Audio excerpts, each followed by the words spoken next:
बात है। क्या आपने नुक्ता निकाला हुआ? आपने पूरा जवाब सुना ही नहीं। आप सुन लें, मेरी बात सुन लें।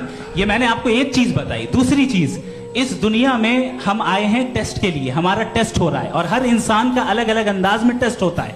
और इस दुनिया में अगर इविल मौजूद है तो वो इविल जरिया है हमारे अंदर ह्यूमन नोबल क्वालिटीज को डेवलप करने का और अलग अलग फील्ड में प्रोग्रेस करने का। और अगर हमारे अंदर और इस दुनिया में इविल नहीं होता तो बताइए टेस्ट का मतलब क्या होता? अगर मैं अपने स्टूडेंट को एमसीक्यूज दूं और उसमें सिर्फ राइट आंसर लिख कर दे दूं और कहूं तुम्हारा टेस्ट हो गया, ये मीनिंगलेस है। इस दुनिया में अगर हम टेस्ट के लिए आए हैं तो जाहिर है गुड एंड इविल दोनों मौजूद है। तो अगर गुड एंड इविल दोनों मौजूद है तो ये इविल भी खुदा का बनाया हुआ है। जी हाँ, खुदा का बनाया हुआ है। लेकिन अच्छा, चलो अच्छी बात। जी बिल्कुल, तो बिल्कुल खुदा ने बनाया। अभी तो ये है कि जो मेजॉरिटी है दुनिया में वो इविल है। तो ये खुदा एक्चुअली इविल के साइड पे लग रहा मुझे। बिल्कुल भी मैं बता मेजॉरिटी में तो वो है। क्या बात कर रहे हैं भाई आप?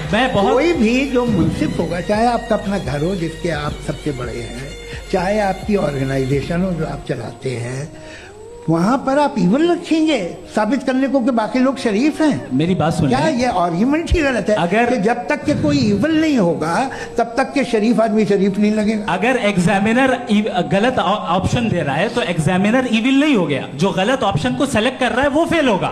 क्रिएटर ने इविल को बनाया है लेकिन वो इविल नहीं है। अच्छा सुनिए मेरी बात, let me complete sir. Creator ने इविल को बनाया है टेस्ट के लिए, वो इविल नहीं है। इविल वो होगा जो उसे इख्तियार करेगा। छुरी को बनाने वाला गलत नहीं होता है, छुरी का गलत इस्तेमाल करने वाला गलत होता है।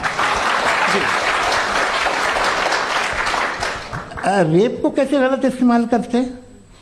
रेप इंसान के फ्री विल का नतीजा है। ये रेप कैसे गलत इस्तेमाल होता है? ये अब सुन लें, अब सुन लें। गलत इस्तेमाल होता है। हाँ मैं बता रहा हूँ ना, कैसे गलत? मैं बता रहा हूँ कि जो इविल इस दुनिया में मौजूद है उसके कई सारे तरीके हैं। एक तरीका इंसान का अपना फ्री विल है। अब अगर कोई रेपिस्ट रेप कर रहा है तो इसका गॉड का कसूर नहीं है, वो अपने फ्री विल का गलत इस्तेमाल कर रहा है, उसको सजा मिलनी चाहिए। अच्छा। और उसी के लिए जहन्नम बनाई गई है। ये फ्री विल का भी बड़ा चक्कर। आप जब कोई बुरा काम करते हैं या कोई बुराई होती है तो ये कहा जाता है कि ये फ्री विल है। 7 billion free wills are moving on this planet. 7 billion free will. और एक आदमी अपनी फ्री विल से मुझे देखिए, दुनिया में 2 तरह के जानवर हैं।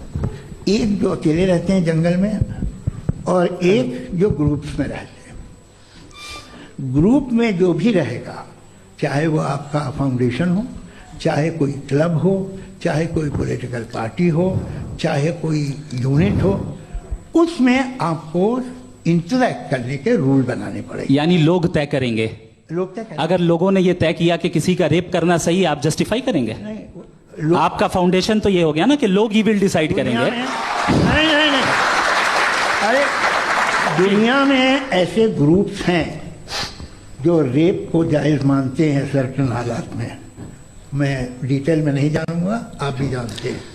ये जो आईसिस वाले थे जिन्होंने क्या किया था, तो उन्होंने क्या किया उसका खुदा से कोई ताल्लुक नहीं है सर। मैंने सिंपल सवाल किया कि इविल को आप डिफाइन करते कैसे हैं? आइए वापस आइए जी। आप साथ में तभी रह सकते हैं जब कुछ आप ऐसे उसूल डेवलप करें जिसमें हर एक का बेसिक तहफ़्फ़ुज़, हर एक का बेसिक राइट हो और हर एक को कोई आराम मिले। यही तरीका है किसी भी ऑर्गेनाइजेशन जिसमें एक से ज़्यादा लोग हैं और वो ऐसे चलती है ज़िंदगी। उसमें अगर आप गड़बड़ करेंगे तो तबाही होगी, नुकसान होगा, बर्बादियाँ आएंगी। और अगर उसमें आप घर ले लीजिए ना, एक हस्बैंड है, एक वाइफ है, बच्चे हैं, वालदा भी हैं, 2 बहनें भी हैं, एक भाई भी है। अब इसमें कोई निज़ाम आपको चाहिए साथ में रहने का, और एक दूसरे पे भरोसा रहे, एक दूसरे के बहीख्वाह हों, एक दूसरे की मदद करें, ऐसी जिंदगी। सर आपकी बात आ गई। आप ये कह रहे हैं कि लोग डिसाइड करेंगे क्या सही है क्या गलत है, यही है? मेजॉरिटी डिसाइड करेगी क्या सही है क्या गलत है? अरे भाई बिल्कुल। मेजॉरिटी अगर ये कहे कि नाजी जर्मनी के साथ जिस तरह मेजॉरिटी थी कि जेनोसाइड करना सही, आप जस्टिफाई करेंगे? उस वक्त